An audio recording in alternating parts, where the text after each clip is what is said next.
Hey, it's the Rooster, Bobby Leach for the TimesWeekly.com, coming to you live for Cheap Seats alongside my partner here, Big Bad Tone. Big Tone here. How's everybody doing out there? Another week of Cheap Seats, another week of sports information coming at you. Captain Safety here, too. By the way, folks, in case you're wondering what the makeup is and all the, all the garb here, this is to protect, this mop of hair because, I gotta drive with him and just so you know, his car didn't make it. Over here, just so you guys know. Yeah, I got chauffeur driven by him. He must really want to do this Cheap Seats bad. For him to come all the way out to Brook to get me, bring me back to the Ville, and to do some Cheap Seats. Here we are. Okay. So what happened to your car? My car, I was going to get Tony, my son, from the high school. All of a sudden, I was passing the Wendy's. You go down Frontage Road and you want to, bypass all the lights. You go down Frontage Road. You go. They don't know what Frontage Road is. No. They know. If they're from the Brook, if they know from the Brook, they know. Okay. They don't want you from the Brook. Nobody in the Brook likes you. That's why they probably hit me. Yeah, right. Yeah. Right. They saw Big Tone's car going here and go, hey, let's take care of it. Why would anybody in the Brook not like me? I'm upset. Okay. I don't want to talk about it. I just don't want to talk about it. So. Oh man, that's good. I don't have to wear that every day. Yeah, right. You look ridiculous. Yeah. Well, I'm safe. I'm safe. Safely ridiculous. I'm safely ridiculous. So let's talk a little bit about. Let's get right into it here. We got a lot to cover this week in Cheap Seats. I got a chance to go out and catch some boys basketball this week and some wrestling and some different things. Just kind of ease in. It's kind of nice being indoors and not outdoors. And, freeze their tail off. Although, this past week has been pretty warm. Unseasonably warm. I don't know where that weather was downstate. That would have been nice to have downstate. Yeah, we both caught colds. Yeah. So we were kind of sick all week and, battling colds and whatever. But, hey, some news came out of football already. This is the recruiting time of season. This is when a lot of kids are starting to pick where they're going to go and make their official visits. There's so many unofficial visits. I don't know the difference between an official or unofficial visit anymore. The fact of the matter is kids pretty much have in their heads where they want to go. And then there's a lot of kids that really don't know. They weren't really recruited hard as juniors or in the summer league, and then they had a fantastic season. One kid that sticks out before we even talk about some of the other ones that we do know about is Mikhail Stewart. He sent us a message this week just talking about all the things that he did. And right now he's not being recruited real hard. And I don't know why. He's got outstanding academics. All SBC conference, all state, all Rooster to Big Tone's team. He was the SBC's offensive MVP player of the year. He's got some credentials back, and he had he played on a pretty great, outstanding Oswego team that made it pretty deep in the playoffs. So I'm just surprised that somebody one of the big schools haven't picked him up. Although it's really competitive at the running back spot, But there's a lot of running backs I saw this past weekend. Watching some college football games that it's time for an upgrade. So here's a kid. Just give him a quick shout out because I think the world of Mikhail. I love his talent. I think he's got a lot going for him, and I don't know, man. But and your boy Tom Fusel, he switched from Northern Illinois to Northwestern. Yeah, that's good. That happened quick too. He was pretty much all set for Northern Illinois, and it just. Well, the better he got this year, the more probably looks he got. And Northwestern's a good school. Pat Fitzgerald, good coach. Well, and Northern Illinois' coach left town. Yeah, going to where's he going? I read it in the paper. Head's a little foggy from all the cold minutes that I'm drinking. So he's going somewhere. But in any event, that might have had something to do with it. But the fact is I do think that it's a step up. To play at Northwestern, Northern Illinois. No offense to anybody at Northern Illinois, but you're playing in the Big Ten. If I had the choice, and Northwestern's, boy, I tell you what, man, you get an education from Northwestern, really any university, but Northwestern being one of those top tier, educational prowess type schools. There used to be a sign there. Way back when I was younger and playing, there was a sign that Notre Dame's got that little sign that they hit coming out. Play like a champion today. And Northwestern sign was they go out and it says, yeah, you'll beat us today, but you may beat us today, but you'll work for us tomorrow. So and there's a lot of truth in that. But the fact of the matter is they're no longer the Big Ten doormat that they were for a lot of years. They've had some good seasons, sporadically, but they've gotten much better. Fitzgerald turned that program around. He's got some good recruits, and And Fuso, who knows? I mean, I don't know that they'll use Fuso. I mean, because they got the kid from Maine South too, Matt Alvia.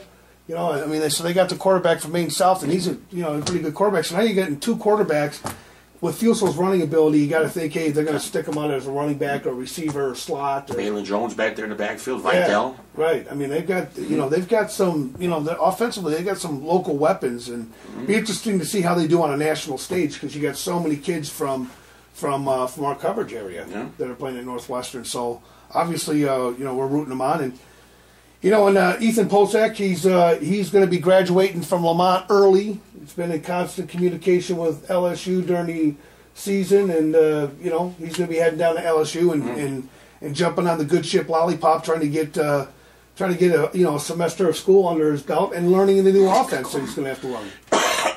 Sorry. Okay, so we'll go back to LSU. And then we've got Ethan Posek. Oh wait a minute, I got to do this part. 3, 2, 1. And then we got Ethan Posek, who he's got a chance to graduate early. He's going to head off and get on the good ship Lollipop down to LSU, start his career there early, be able to enter at least get one semester of school underneath his belt, and then study the offense, which is no pushover. So he's got a lot of work to do. And then lastly, Ty Isaac. Isaac will be attending USC, and USC, got beat. They didn't have a great year, USC. No. They didn't have a great year. Be surprised if they get a new coach. Yeah, I won't be surprised. I mean, honestly, I won't be surprised. But Isaac's still firm-footed. I don't think he's going to go there, for the first semester. I think he's going to graduate in June with the rest of his class, and then he'll head over there to USC. So, there's a lot of moving and shaking going on. But a lot of that will start coming out in the wash a little bit here by January, mid-January. We'll have a good idea of who's going where, and But again, I mean, it's a great time of year for athletes, football players who are trying to get picked up somewhere. And now we go back to academics. Because you got your football season underneath you. You may have had a great year, and if you're in the recruiting process, you're now realizing how important your academic performance in the classroom is. So let's talk a little bit about basketball. I mean, moving away from football, I got a chance to go out and actually, before we even get into basketball, first of all, last Friday I went to Plainfield Central. And I went there to catch a basketball game and a wrestling meet, and I forgot that the moronic irony of this whole thing was that my kid and his kid were both there playing. One was in basketball and one was in wrestling, and they both did great. Don't you think they did awesome? I mean, I'm such proud parents. I am proud as can be. Here you go. So here's my son. attempting to take a charge. Here, take a look. Here's Bobby the Rooster Leaf Jr. Trying to take a charge, and it didn't go over so well. Here, take a look.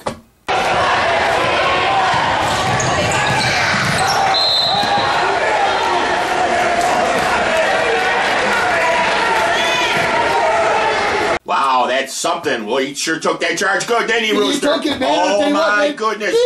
Okay, well, here's my son. Of course, I had the camera right there. Huh? I was Johnny on the spot, Johnny on the spot. Yep. Here's my son going against second rank in the state, Jordan Ellingham. He might be first.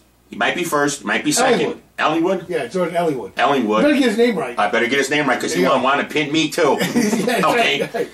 Jordan Ellingwood wrestling my son, Little Tony Jr. Saratella. Let's go to the clip. I'm sure he did well. Yeah. Check it out, man. Here's Big Tone's kid on the mat. Against Jordan Ellingwood. Check it out.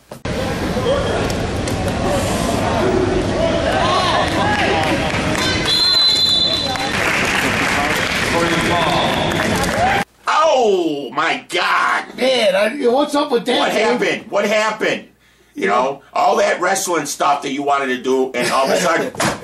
Yeah, hey. I'll tell you what, though. Got to give him credit, though. No, you sure do. You got to give him credit, because, I mean, let's face it, Ellingwood is the premier wrestler in the entire area. Mm-hmm. Him and Langendorfer are and Naquan Hardy, I mean, he's another one that I got to see over there who had a, he had a quick lickety split 1-2-3 pretzel pin, but again, Ellingwood. Yeah.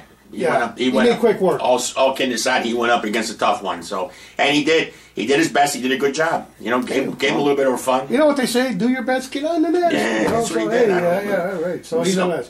But anyhow, getting back to to the real gist of it. Let's just talk a little bit about Plainfield Central. I mean, Central last year, one match away. They were in a duel against Lockport in a classic match. It was in the old gym at Lockport. Lights off. Only lights on the mat. It was a really great atmosphere, and Lockport escaped. And I'll say escaped because that was a really tight wrestling meet, a duel. They escaped and went downstate. Central didn't, but Central returning a lot of their wrestlers this year, and they're in a tough conference. They've got Manuka to contend with. They've got Oswego to contend with. They're going to be real tough this year.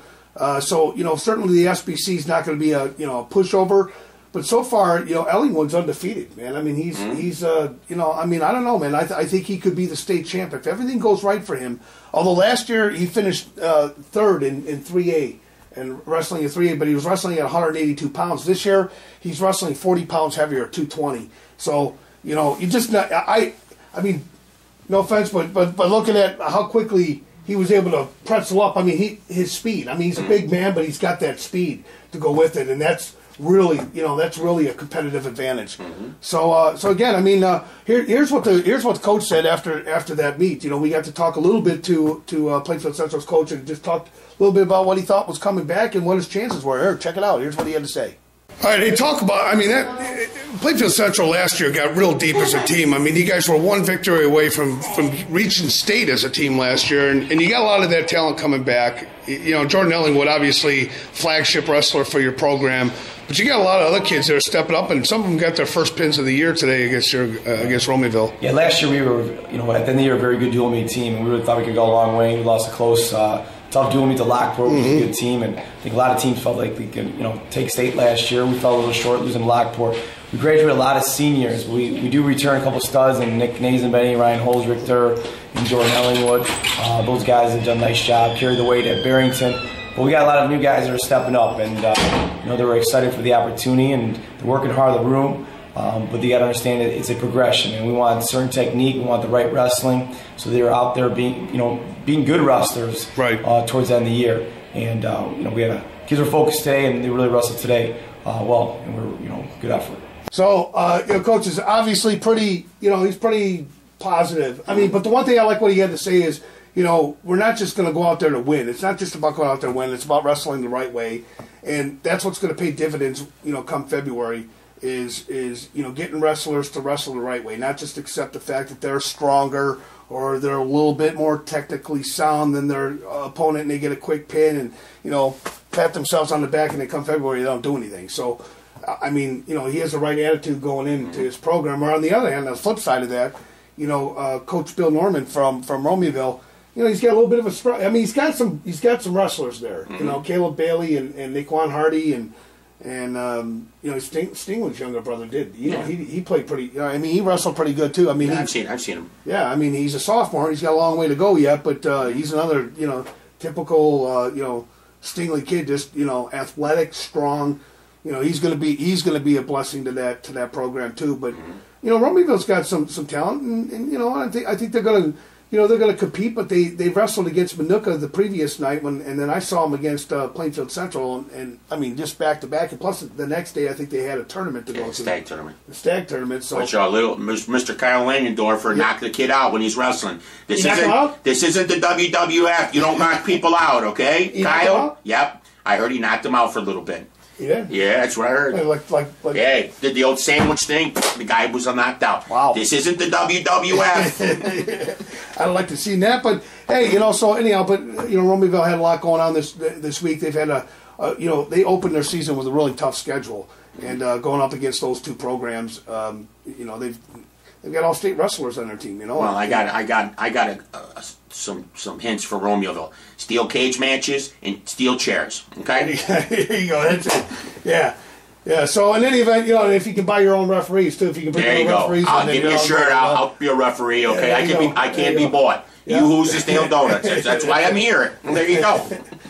So yeah, here's what Coach Norman said. He remained positive. It's a learning experience for him. Here's what he had to say after his loss. It was a pretty sizable loss. I think what was it, 70-6 or something like that. But here you go. Here's what Coach Norman said after the meeting. Coach, Romeo didn't look real good there towards the end, but you finished strong. I mean, you got your top wrestlers on the mat to finish that match out, but 3 straight pins there towards the end. Plainfield Central though went real deep last year, as a team, and they got some stout.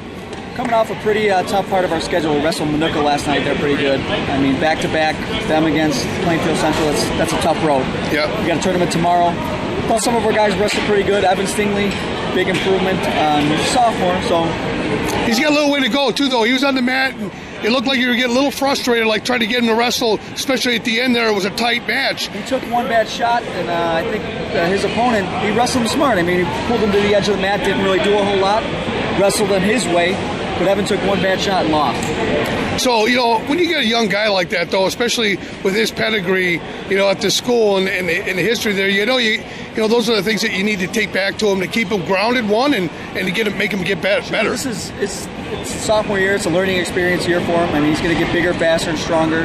He's already pretty big and fast and strong. He has a desire to do well, so I know his work ethic can carry him to that.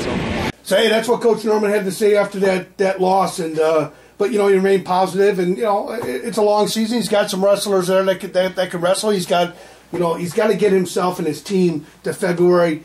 And he's pretty good at doing that. So I'm just going to tell you that don't count Romeoville out just yet. And you'll likely see some kids there that got every bit of shot of getting downstate and getting there. So, but again, a widespread. Plainfield Central had that match well in hand, and then there was a couple of things. I mean, here's what Ellingwood. I mean, we talked a little bit about Ellingwood.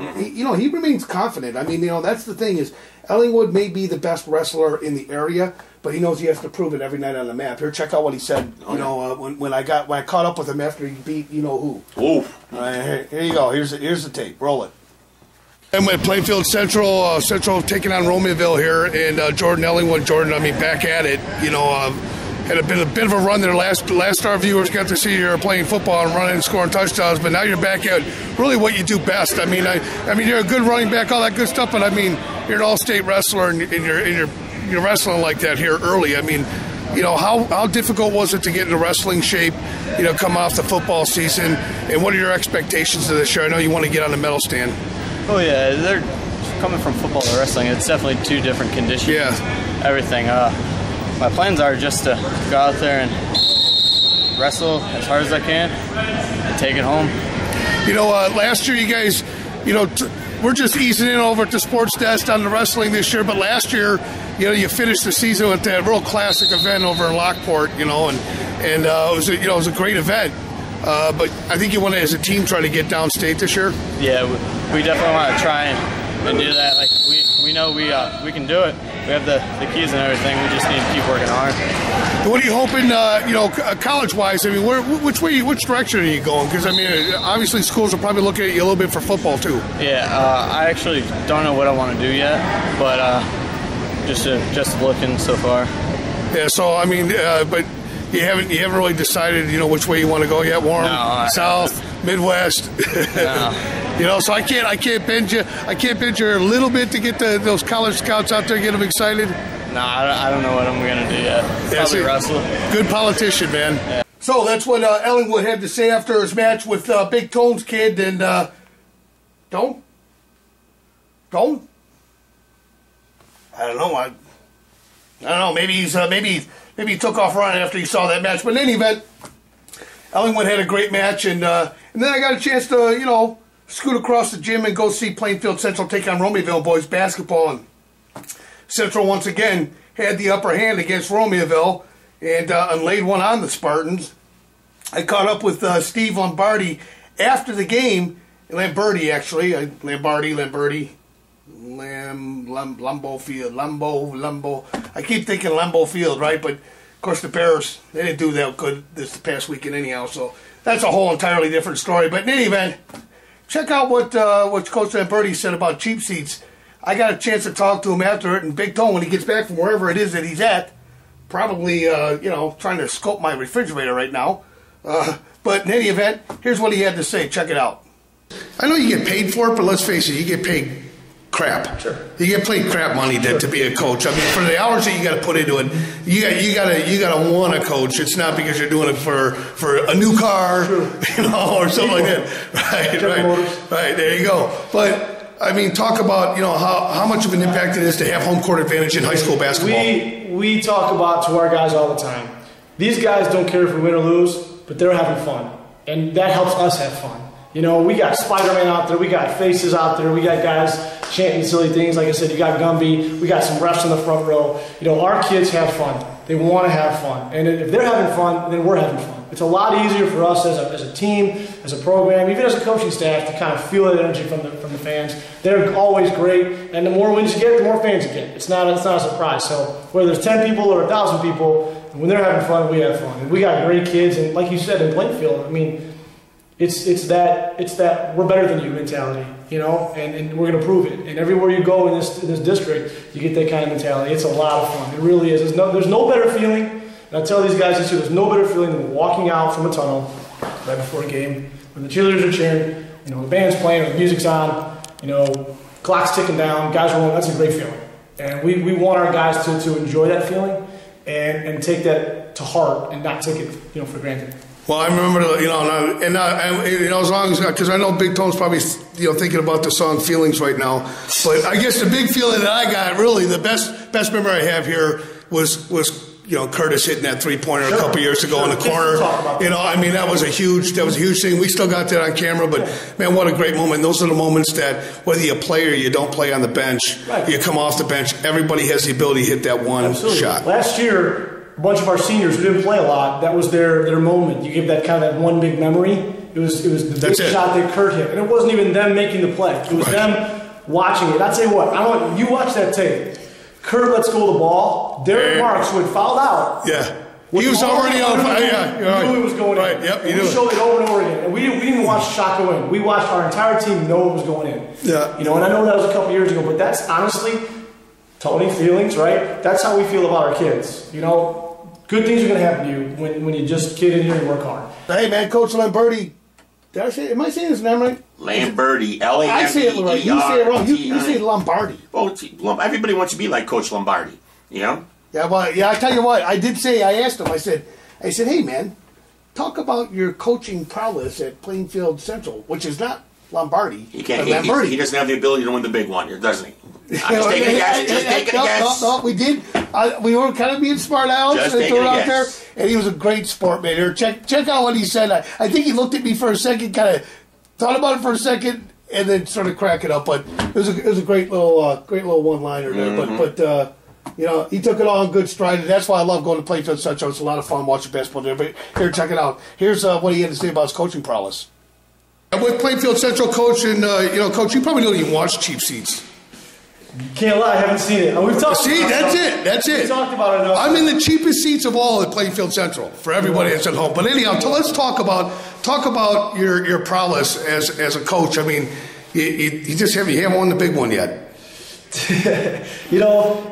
When you're in a school like this, in a conference like this, in a league like this, you just want to give yourself a chance. We came close a couple years ago. I was talking with a couple coaches a few weeks ago. What's harder, to get your team there or to get your team back? And it's kind of equally as hard. It really is. Yeah. But for us, we've seen it. We've tasted it. We've been there. We've had 20-win seasons, back-to-back 20, 21-win seasons. We've had great players go off and do great things. And now guys are hungry to get back. But they just expect it to happen. And so our job as coaches, as a staff, as a program, as a school, is to remind them, look, it takes hard work to do it. So we're going to keep getting better. We're going to keep fighting hard, and hopefully we get ourselves in a chance to win a big game. So, well, I mean, you had Derek Marks. I mean, that's your one. I mean, that's the guy that he's really doing well at Division I. He's still playing well at Division I. Who's the next D1 guy that you got? I mean, who's got potential? On this team? Yeah. I mean, when we look at Justin Wynn as a freshman, 6'2", 6'3", with a size 18 shoe, with the instincts and potential that he has, I'm not saying he's a Division I player, but that's the kind of kid that could project to 6'6", 6'7", 6'8", great hands, good instincts, great kid, good student. That, obviously as a freshman, averaging 8-9 points a game for us. We're excited about a kid like that. I think a lot of those guys look up to the Derek Marks. We got Arthur Gage playing at Chicago State. We got Justin Scanlon winning a Division III national title. So a lot of the guys look up to those guys. And are those guys? They're back here all the time. We're texting our guys all the time. So guys stay hungry and guys realize, the possibilities there to be that next Plainfield Central, stud, so to speak. What do you mean? Who cares? I mean, that was a, whatever. So let's move on. Let's move on, please. I'm sick and I need to go home to get some medication. Hey, so in the top 5, we picked our top 5 area teams, and we got some good basketball on the boys' side this year. I mean, you got Bolingbrook doing really well this year, Joliet West having a great year, Providence having a great year. Early in the season. Obviously Plainfield North's going to be in that mix a little bit. Minooka's going to be in that mix. So you've got, pretty good. But I'll tell you what, the teams that you want to watch at basketball may not necessarily be just the boys, because there's some fantastic, when I mean fantastic, I mean some fantastic girls basketball being played right now. I mean, it's unbelievable. I mean, in our area, you've got Bolingbrook and the Raiders, the Lady Raiders. I think a lot of people thought, hey, Morgan Tuck's gone. Ariel Massingale's gone. Maybe they're not going to be so good this year. And they lost to Whitney Young last year before they even made it to the state finals. So you're thinking, okay, they ascended, they stayed up on top for a long time, and maybe they're on a descent. And they did lose 2 games in Tennessee at the turkey shootout that they went to. Both Tennessee teams that they played, and they hung with them, but I don't know, man. I don't think I don't think that the Raiders are necessarily ready to step aside. So if you think that the Raiders are done, you're sadly mistaken. I don't think that the Raiders are anywhere close to being done. You got to beat them in order to put them away. I do think, however, that Romeyville has gotten much better. Romeyville is returning all 5 of their starters. All 5. These starters as sophomores and as freshmen won 20 games. Both seasons. I'm sorry, as sophomores and as juniors. Now they're seniors. They jump out to a 6-0 start, which, I guess you probably expected that. They're going to jump out to an early start. They're blasting through teams. And I'll tell you what, man, I mean, you got to take a look at what they've got coming back. Angelica Osowski, at guard, she can shoot the ball. She can handle the rock. She can do a lot of things. Abby Smith, obviously, is a potential all-state guard. She's doing great. Brianna Harris, another one, another starter. Great forward. She can play guard forward. Megan Boots, another one. She's she can knock the 3 down, play some defense. She brings a lot to the table. And then Kiara Curry, who, by the way, incidentally, the Spartans beat the Wildcats at United Center over the weekend. And in that process, Kiara Curry broke the 1,000-point mark for her career at Romeyville, and she's only at the beginning of her senior season. So who knows how many points she could ultimately score? But at 6-0, they're looking pretty tough. And so and eventually Bolingbrook and Romeyville will see each other. They will play each other. And then you've got Plainfield East, and Plainfield East is 8-0 right now. They got Faye Suggs out there, who last year was a freshman. I mean, really led that team. Did a great job. Scoring. That's their stud. I mean, you got Nina Maggio, who's also a guard, small guard, but I mean, man, she's quick on defense. She can really wreak havoc. And then you got Gabby Williams coming back for Plainfield East. So you've got a really stout Plainfield East program. That's why they're 8-0. And by the way, incidentally, they beat Romeyville not once but twice last year. And they knocked them out of the playoffs, right? They knocked them out of the playoffs. I mean, so Plainfield East has been a thorn in the side of Romeyville. Romeyville has brought back all 5 of them. They got to get it done this year. I mean, I thought last year that they would advance. I knew that they're going to get in the same bracket likely as Bolingbrook, and they have to play the Lady Raiders at some point. But I'm going to tell you something right now. If of the 3 teams here, I think Romeyville's got the best chance at advancing. I do think that Romeyville could beat Bolingbrook this year. They got to play their A game, and they got to be able to handle Bolingbrook's pressure. But you know what? They're going to have to handle the pressure of Plainfield East too, which is really, really good. So I don't know. I mean, I on paper, the way it's all drawn up, you got 5 seniors, all of which have got 3 years of experience at the varsity level. Man, I mean, now's the time to win. If you're going to win, you got to do it now. And clock's ticking. There's no second chances for anybody once they get into late February, early March. I don't know. I mean, I'll tell you what, though, it's going to be a toss-up. I know this week I really, I want to go out and see some girls basketball. I want to get out and see some of these teams play. When they play? Days? Thursdays, Mondays, Wednesdays. I got nothing to do Thursday. I'll go Thursday. I mean, get out there. Yeah. They play every day of the week, really. I mean, all these teams, depending on who they are, what school they are, you can catch a game every day of the week. But in any event, I mean, so you're looking at, and then Joliet Catholic. Let's not leave Joliet Catholic out of the mix. They're 5-1. So I mean, you're looking at 4 area teams in Bolingbrook, who is undefeated in state. They're 4-2, but Bolingbrook, Romeoville, Plainfield East, JCA.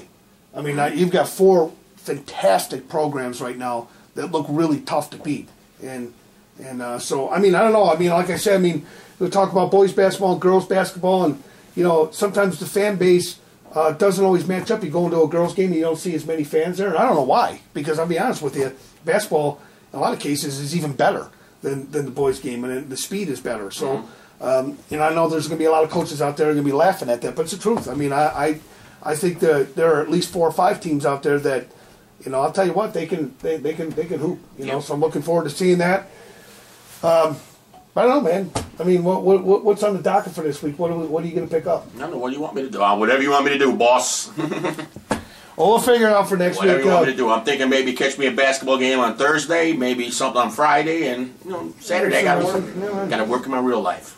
Well, I mean, we're going to try to check it out too. And then the other thing that we're still in the process of weeding through, because we're in a little bit of a disagreement, Big Tone and I, over who are offensive and player of the year, defensive player of the year. Yeah, Ty Isaac, the press, like I said last week, Ty Isaac press man right here. Yeah. Okay, well we're still hashing that out, and we may end up having to go with Roosters and Big Tones, and they'll be separate. Aaron Bailey for president. He's got out his BMW. Aaron Bailey for president. Yeah. Hey, I'm just waiting for my jersey, Aaron. I want to know what the number is going to to be. Whatever that number is going to be. He's going to forget all about you when he becomes a big star. Believe you me. Trust me. Oh, that's probably true. Rooster? Who? Yeah. Who? Yeah. Who? Yeah, I can see that happening. You'll turn into an owl. Who? Yeah. Yeah, that's true. Who? Yeah. Well, hey, listen, I don't care. I mean, the fact is once they're on and gone and they're to become adult men, and they're in their own lives, I mean, I hope that you and I have had an impact somehow, positive impact on the people that watch us every week. And hey, we want to thank you for joining us. Coach Tone, thanks for getting out of bed, rolling out of bed. Yeah, I'm sicker than a dog, but I don't know if you noticed it with all the stuff dripping out of my eye sockets and all of that stuff. But I'm here. He said, plus he had to come and get me. He's trying to pretend like he's sick. Actually, he's still crying over the loss of his car. Oh, yeah. I don't want to talk about that. I know something. No one ever hit me. I've been driving for 30-something years. Not one accident. Not even one. Nobody ever touched me. Now, all of a sudden, boom, guy takes my car out. Yeah, well, unbelievable. Hey, so, listen, Big Tone, when the insurance company comes, I'm sure somebody out there is a car dealer, and they'll be, and if you're a car dealer and you want to help Big Tone out, let us know. He'll have a pocket full of money and a sucker hanging out of his mouth as he walks on the lot. Yeah. Hey, how do you like this? I'll bring my daddy over here, okay? How do you like this beaut? Yeah, I'll bring my dad over here. He'll help me. Right, Dad? Yeah, there you go. Hey, well, just remember, Chevy, maybe this time? Chevy. Oldsmobile, something? I don't know. How about a Yugo? Hey, you go, I go. There you go. All right. Hey, man. Hey, we want to thank you for joining us on another week here at Cheap Seats. We'll be back next week at the usual time, at the usual place. But we are not live. We went through that a couple weeks ago. We are not live. We are live. Now, if you turn on live now. If you push the YouTube button and you push play, then I guess we're considered live. We're live. There you go. We're live. All right. So, hey, man, thanks for tuning in. We'll catch you next week. Be safe out there. Have a great week in sports. And make sure that you say hi to Big Tone and make him feel better, when he goes out there and about his car. Say hi, man. I'll tell you, I'm really upset about my car. If you know me, I love my convertible. Now, it's probably not going to be no more. But you guys, like Rooster says, have a safe week out there. Play hard, play smart, and see you next week. Catch you next week right here, only on Cheap Seats.